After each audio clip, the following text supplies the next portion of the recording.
Je voudrais revenir sur le débat concernant la linguistique que j'avais lancé hier, notamment dans le cadre du Café Philo.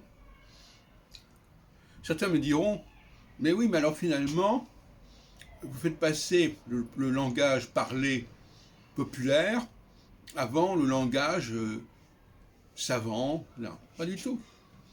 Parce que dans n'importe quelle structure, il y a des nuances.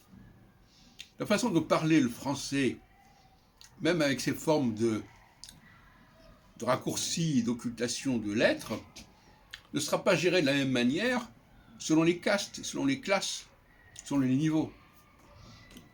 Pour toute chose, quel que soit le mode qui existe, il y a des différences. Les différences sociales s'installent n'importe où. Même si les gens s'habillent de la même manière, il y a des différences de niveau qui s'instaurent. Même si les gens obéissent aux mêmes règles, il y a des différences de niveau qui s'instaurent. Par conséquent, l'argument selon lequel tel système favorise tel groupe que tel par rapport à tel autre est un argument qui n'est pas recevable, puisque la lutte des classes, si on peut dire, réapparaît, ressurgit dans tous les domaines et quelles que soient les règles. C'est quelque chose qui est absolument incontournable.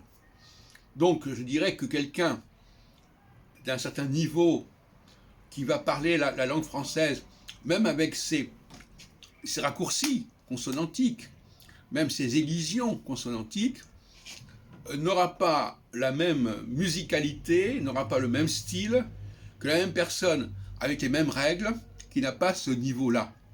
Il faut bien comprendre cela. Et donc c'est un faux débat.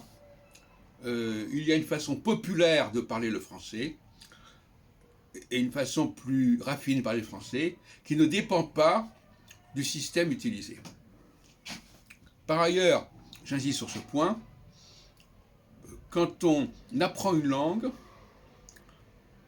on est mieux à même d'en comprendre le fonctionnement que lorsqu'on est imprégné de cette langue au niveau de la langue maternelle, c'est un fait. Donc, et c'est intéressant parce que la langue maternelle, finalement, il y a une dimension subconsciente dans la langue maternelle. On fait les choses, on sait qu'on doit les faire comme ça, mais on ne sait pas pourquoi.